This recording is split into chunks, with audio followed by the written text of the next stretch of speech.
ලෝක පුදුම 7න් එකක් කිව්වම අපිට මතක් වෙන්නේ විවිධ නිර්මාණ. හැබැයි මේ හැම එකකටම වඩා වෙනස් සම්පූර්ණයෙන්ම යෝධ ගල් පර්වතයක් ඇතුළත නිම වූ පුරවරයක් ගැන ඔබ අසා තිබෙනවාද? අද විස්මිත අඩවිය තුලින් අපි යමු ජෝර්දානයේ කාන්තාර මැද සැඟවී තිබෙන අద్භූත පෙට්‍රා නගරය සොයා. පෙට්‍රා නගරය පිහිටා තිබෙන්නේ ජෝර්දානයේ දකුණු දිග ප්‍රදේශයේ. මීට වසර 2000කට පෙර පමණ නැබැටියන්වරුන් නමින් හැඳින්වූ ජන කොටස තමයි මේ අපූර්ව නගරය නිර්මාණය කළේ. මෙහි ඇති සුවිශේෂීම දේ තමයි හැම මාලිගාවක්ම නිර්මාණය කර තිබෙන්නේ ගඩොල් හෝ සිමෙන්ති භාවිතා කරලා නෙවෙයි.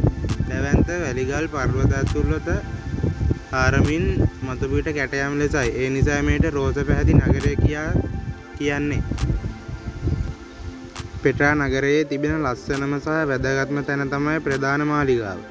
පටුගල් පර්වත අතුරින් සතපුමක් පමණ ඇවිදගෙන යද්දි තමයි මේ විස්මිත නිර්මාණය මුණ ගැසෙන්නේ.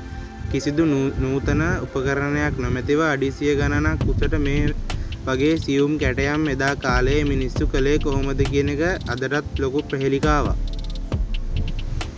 කාන්තාරයක් මැද පිහිටියත් පෙට්‍රා නගරය කියන්නේ එදා කාලේ ඊටාම සාත්‍වික තැනක්. ඒකට හේතුව ඔවුන් සතුව තිබෙන දියුණු ජල නල පද්ධතියයි. හැබැයි කාලයත් එක්ක ඇති වුණු දරුණු භූමිකම්පන් නිසා මේ නගරය ජනතාවගෙන් හුදෙකලා වුණා. වසර දහස් ගණනක් තිස්සේ ලෝකයටම අමතක වී තිබුණු මේ නගරය නැවත සොයාගත්තේ 1812 වර්ෂයේදීය.